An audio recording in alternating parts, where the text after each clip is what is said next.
वह लोग जो कि यज्ञशाला में काम कर रहे हैं। आइए जानते हैं अरविंद कुमार पांडे जी से यहाँ जो है वो कैसे क्या हो रहा है। भंडारपुर से मैं बी पाल भारती। भंडारपुर जनपद सिद्धार्थनगर के शोहरतगढ़ तहसील क्षेत्र अंतर्गत स्थित परिगवा गांव एक बार फिर पहुंचा है, जहां पर 22 जनवरी से सोम यज्ञ आरंभ होना है। यहाँ की हलचल तेज हो चुकी है और यज्ञशाला हमारे पीछे बन रही है। 15 फुट छूटा है। आइए यहाँ के हो रही गतिविधियों को देखते हैं, जानते हैं और समझते हैं कि कैसे क्या होना है। जनपद सिद्धार्थनगर के परिगवा गांव के पवित्र सोम सरोवर पे बन रही यज्ञशाला, जहां पर इसी महीने की 22 तारीख से यज्ञ का आरंभ होना है। युद्ध स्तर पर हो रही यज्ञशाला का काम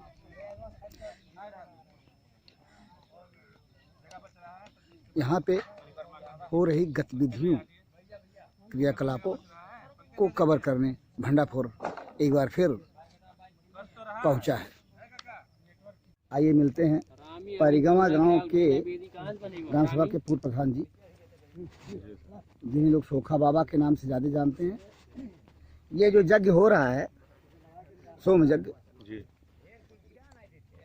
उस समय हो रहा है जबकि कोरोना सर पे है और मतलब जगह जगह पे कोरोना के गाइडलाइन का अनुपालन करने के लिए प्रशासन निर्देश भी जारी कर रहा है। यज्ञ होगा तो भीड़ आएगी।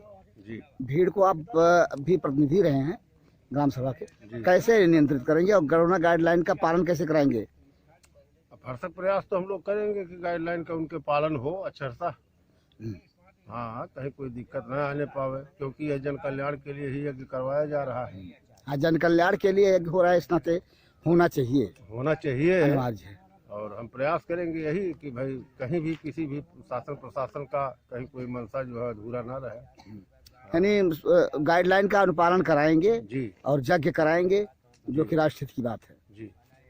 भंडारपुर को इसी गांव के एक अधिवक्ता जी मिल गए और यज्ञ स्थल पर ही। आप बताइए, आप तो अधिवक्ता हैं, इसी गांव के नागरिक हैं। बड़े सौभाग्य की बात है कि यहाँ पर क्या सोम यज्ञ होना है। आपका क्या सहयोग है इस यज्ञ में? तन मन धन से पूर्ण सहयोग है और यज्ञ सफल हो ऐसी कामना है। हमारे बहुत सारे विद्वत जन आए हुए हैं, वेद पाठी पंडित आए हुए हैं, जो यज्ञ में शामिल होंगे और यज्ञ को पूर्ण रूप से सफल बनाएंगे। ये माना जाए कि आपके लिए भी सौभाग्य का विषय है। हमारे लिए नहीं, सबके लिए सौभाग्य का विषय है। कि इतने महान विद्वानों का जमावड़ा हो रहा है हमारे गांव में, बहुत ही खुशी की बात है। बड़े हर्ष का विषय है। हाँ, हर्ष का विषय है। परिगवा के सोम सरोवर पर स्थित वो जगह जो ये कहा जाए कि किसी मायने में बहुत ही पवित्र है तो गलत नहीं होगा। आइए जानते हैं जहां हम खड़े हैं इस समय वो कौन सी जगह है और उसकी महत्ता क्या है। आपका क्या नाम पड़ेगा? डॉक्टर पंकज कुमार पांडे। पंकज कुमार जी, जहाँ हम खड़े हैं जी, ये बताइए कौन सी जगह है, ये क्या है? इसको यज्ञ की प्रकृति वेदी कहते हैं। अच्छा अच्छा। तो जो आपके सामने है, 3 कुंड आपको वर्तमान दिख रहा है। हाँ, 3 कुंड। आह्वनीय कुंड है वो, जो विष्णु का स्वरूप माना जाता है। ये जी हाँ। ये गार्हपत्य है, अच्छा। ब्रह्मा जी का स्वरूप माना जाता है। अच्छा। ये दक्षिणाग्नि है, जो रुद्र का स्वरूप माना जाता है। आपने कहा प्रयोगशाला है, तो ये प्रयोगशाला कैसी है? किसी की यज्ञ की प्रयोगशाला है? ये यज्ञ की प्रयोगशाला है। यहाँ हम नाना प्रकार के यज्ञों को जो है अपने बच्चों को जो हम पुस्तक में पढ़ाते हैं, तो यहाँ उसका प्रैक्टिकल करके उसको दिखाते हैं। ये आपके साथ बच्चे हैं जो कि प्रयोगशाला में? हमारे हमारे यहाँ अध्ययन करते हैं। अच्छा, तो ये माने ये प्रयोगशाला है, जी यज्ञ प्रयोगशाला कहा जाए। यज्ञ प्रयोगशाला है। इसमें यज्ञ क्या ये सोम यज्ञ प्रयोगशाला ही है कि अन्य जगहों? सोम याग की जो प्रकृति है उसको ये कह सकते हैं। अच्छा, सोम सोम याग यज्ञ की प्रकृति सभी के अनुसार यज्ञ बनी की- प्रयोगशाला है, बनाई यज्ञ गई। की जो यज्ञ किसके कहते हैं, वस्तुतः जब यह प्रश्न होता है तो यज्ञ माने होता है इष्टि पशु सोम। तो जो सभी यागों की जो प्रकृति है वो ये है, इसको प्रकृतिशाला बोलते अच्छा, हैं। प्रकृतिशाला। और सभी सोमों की जो प्रकृति है वो अग्निष्टोम याग होता है। और सभी यागों की प्रकृति जो है दर्श पौर्णमास नामक याग है। ये आपके बगल में ये एक नया निर्माण हो रहा है। ये हमारा ये जो है आइए इधर इधर आइए, दिखाइए ये क्या है, ये जो बन रहा है ये क्या है? ये हमारे जब वहाँ सोम हो जाएगा तो ये हमारा अस्थाई जो है यागशाला रहेगी। यहाँ हम बनाएंगे। अच्छा, आप ये जो बन रहा है ये हमारी अस्थाई यज्ञशाला, यज्ञशाला है जी। यानी वो जो अभी आपने दिखाया हाँ, वो हमारा प्रकृति यहाँ आ जाएगा तो यहाँ हमारा दोनों होगा। वहाँ से विस्थापित होकर यहाँ अस्थायी रूप से आ जाएगा। अस्थाई रूप से आ जाएगा। अभी अस्थायी है। हाँ, अभी अस्थाई है। ये बताया जाता है कि मतलब जो यज्ञ होता है जी हिंदू धर्म, उसमें जी यज्ञ का महत्व क्या है? जैसे हम भोजन करते हैं तो भोजन की जो उत्पत्ति है, अनाज की जो उत्पत्ति है वो खेत में होती है। तो उस खेत में बीज बोने पर जो है कई सारे पदार्थों की आवश्यकता होती है। तो उसमें मुख्य रूप से जल की आवश्यकता है। तो यज्ञ का जो मूल विषय है वो जल है। भगवान गीता में अर्जुन को यही बात कहते हैं, अन्नाद भवति भूतानि यज्ञात भवति भूतानि पर्जन्यात अन्न संभवा। थोड़ा ये श्लोक वो हो रहा है, उसका मूल भाव यह है कि समस्त भूतों की जो सृष्टि है वो अन्न से है। अन्न का जो मूल है वो वर्षा है, वर्षा का जो मूल है वो यज्ञ है। हम यज्ञ के द्वारा वर्षा को जो है धरती पे आर्द्र करते हैं, जिससे हमको जो है अन्न मिलता है। उस अन्न से जो है हमारा जीवन चलायमान है। सोम यज्ञ का क्या महत्व है समाज के लिए, लोगों के लिए और राष्ट्र के लिए? हाँ, सोम शब्द का मूलतः कई अर्थ हैं। एक सोम चंद्रमा का, सोम माने चंद्रमा, सोम माने सोमलता। तो चंद्रमा जो है वनस्पतियों का मालिक है। तो उस सोम को तृप्त करने के लिए सोम नामक यज्ञ किया जाता है। जब वो सोम नामक लता का जो देवता है वह तृप्त हो जाएगा तो वह वनस्पतियों में अपने प्रभाव को देगा। उस प्रभाव से जो है समस्त जीव जो है चराचर में सुख समृद्धि और को प्राप्त करेंगे।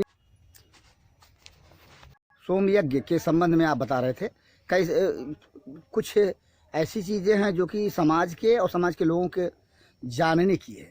जी, सोम यज्ञ का तो महत्व आप बता रहे थे, महत्व के संबंध में कुछ और चीजें क्या हैं? सोम शब्द का मैंने जैसे अर्थ किया कि सोम माने चंद्रमा होता है। सोम नाम की लता से जो याग किया जाता है उसको सोम यज्ञ कहते हैं। तो वहाँ जो सोम नामक जो लता है उसका विषय दिया गया है। जिस प्रकार शुक्ल पक्ष में चंद्रमा बढ़ते हैं और कृष्ण पक्ष में घटते हैं, तो जो लता विशेष नाम से जो याग होगा जिसको हम लाएंगे, उसका प्रयोग करेंगे, तो जैसे लता घटती है बढ़ती है, तो उस लता विशेष के नाम पर जो है इस यज्ञ का नाम सोम यज्ञ पड़ा है। सोम यज्ञ करने का पात्र क्या है, कौन है, पात्रता क्या है? सोम यज्ञ को करने के लिए ब्राह्मण, क्षत्रिय और वैश्य, ब्राह्मण क्षत्रिय राजन्य वैश्या नागु श्रुते है। इस श्रुति वाक्य के अनुसार त्रिवर्णिकों को याग करने में अधिकार दिया गया। ये अधिकार कहाँ से मिला? वेदों से? वेद से मिला। मैंने पात्रता के अनुरूप ही कोई काम किया जाए तो सफल होगा। वह लोग जो कि यज्ञशाला में काम कर रहे हैं, आइए जानते हैं अरविंद कुमार पांडे जी से। यहाँ जो है वो कैसे क्या हो रहा है। इस समय हम सोम सरोवर पे हैं, परगवा गांव के, जहाँ पे सोम यज्ञ होना है। आप बताइए यहाँ पे कैसे क्या हो रहा है, क्या इस समय क्या हो रहा है? कार्यक्रम हो रहा है। इस समय यज्ञशाला छाया जा रहा है। अध्यक्ष सब आए हैं यज्ञशाला छाने वाले। और ये यज्ञशाला छाने का जिनकी जिम्मा है वो अयोध्या से आए हुए हैं। जी, ये मिस्त्री जो आए हैं यज्ञशाला छाने के लिए अयोध्या से आए हुए हैं। अच्छा, ये अयोध्या से है। ये हमारे सामने में अयोध्या से हैं। जी, ये अयोध्या से है। क्या नाम पड़ेगा आपका? कहाँ से आए हैं आप? नहीं, हाँ अयोध्या भाई। ये यहाँ पे यज्ञशाला जो तैयार कर रहे हैं, तो आप लोगों के जिम्मे है यज्ञशाला तैयार करने का? आप कई लोग हैं, कितने लोग हैं? आए हैं 5 लोग। 5 6 लोग हैं। 6 लोग आए हुए हैं। तो ये कितने दिनों में आप लोग यज्ञशाला तैयार कर लेंगे? हो जाएगा 15-20 दिन में। 15-20 दिन में? 15-20 दिन का तो समय ही नहीं रह गया। आप तो मतलब 22 जनवरी से हो जाएगा, मैंने समय से पहले हो जाएगा।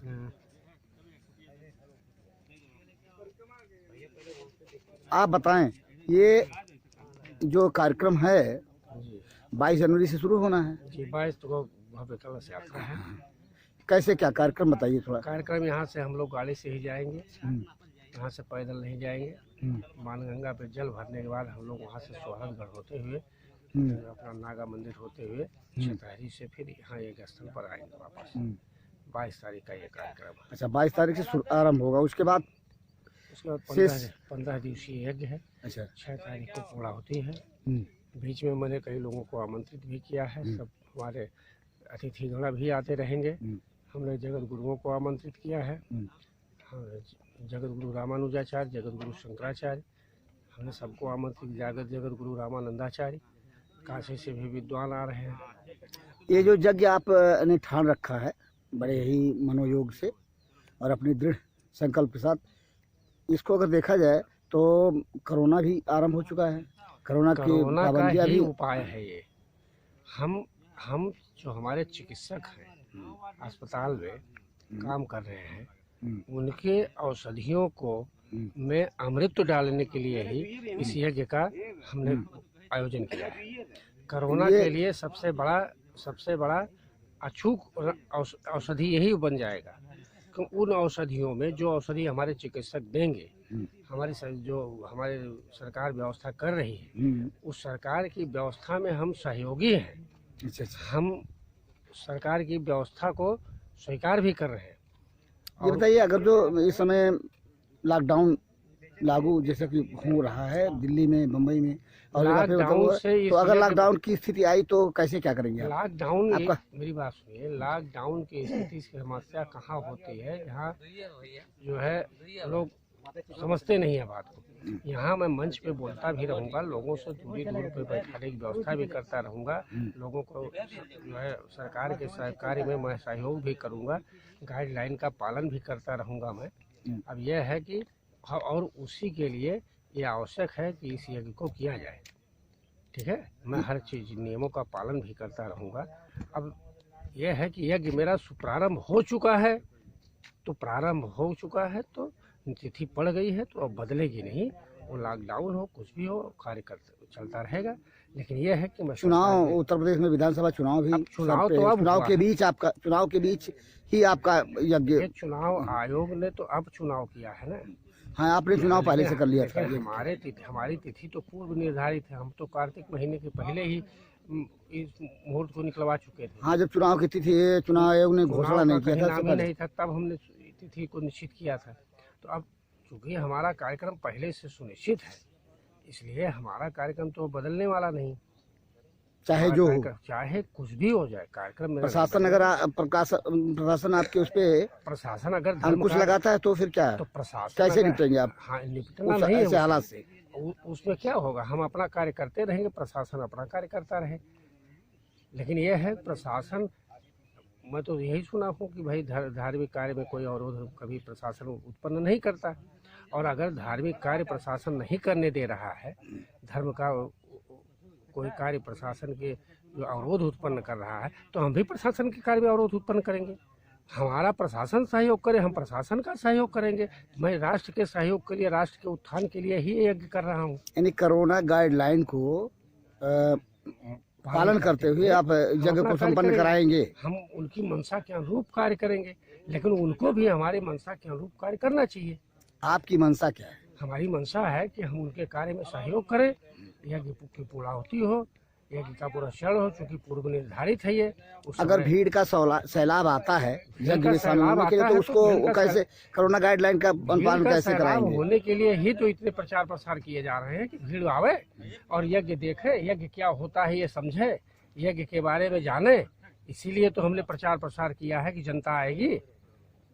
यानी चाहे कितनी भी असामान्य स्थिति हो, आपका मैं दृढ़ संकल्प है यज्ञ निश्चित पूरा रूप करेंगे। निश्चित रूप से यज्ञ मेरा होगा ही, इसमें दो राय नहीं। आपने सुना, ये ये थे हमारे अरविंद प्रधान पांडे जी हैं। इन्होंने मतलब जानकारी दिया पूरे उसमें। कार्यक्रम कुछ भी हो, कैसे भी हालात हो, लेकिन उसमें बदलाव नहीं होगा, स्थितियां जो भी हों, क्योंकि इनका कहना है, इनका दावा है कि समाज के हित के लिए, समाज के हित के लिए इनका कार्य है यज्ञ कार्य। ये समाज के हित की बात किसी भी कार्यक्रम में होती है तो फिर उसको रोका जाना नहीं चाहिए, क्योंकि समाज हित तो राष्ट्र हित, और हर किसी की मंशा होती, चाहे शासन हो चाहे प्रशासन हो या सामाजिक जिम्मेदार लोग जैसे कि अरविंद पांडे जी हैं, धार्मिक जिम्मेदार लोग। अगर धार्मिक अनुष्ठान से समाज का हित होता है, समाज स्वस्थ होता है, तो वह कार्य होना चाहिए, और उस कार्य के ना होने से किसी को गुरेज भी नहीं होना चाहिए। भंडाफोर की यह पड़ताल जो कि होने वाले सोम यज्ञ को लेकर है, जरूरत इस बात की है कि आज जो कि विलुप्त हो चुके धार्मिक अनुष्ठानों के किए जाने की, जिससे कि न सिर्फ जन कल्याण बल्कि जन उपयोगी और स्वास्थ्य उपयोगी सिद्धियां सिद्ध होती हैं। देखना यह है कि इस यज्ञ के कार्यकर्ता, करता धरता, जिम्मेदार लोग अपने जिम्मेदारी का कुशलतापूर्वक निर्वहन कैसे करते हैं, जो कि परिस्थितियां हैं उनसे कैसे निपटते हैं। यह तो यदि ये कहा जाए कि उनके परीक्षा की घड़ी है कोरोना संक्रमण काल, और इसके साथ साथ उत्तर प्रदेश में विधानसभा चुनाव, दोनों ही स्थितियां इनके लिए परीक्षा की घड़ी लेकर आई हैं। इस परीक्षा में जिम्मेदार कैसे पास होते हैं यह तो वक्त बताएगा।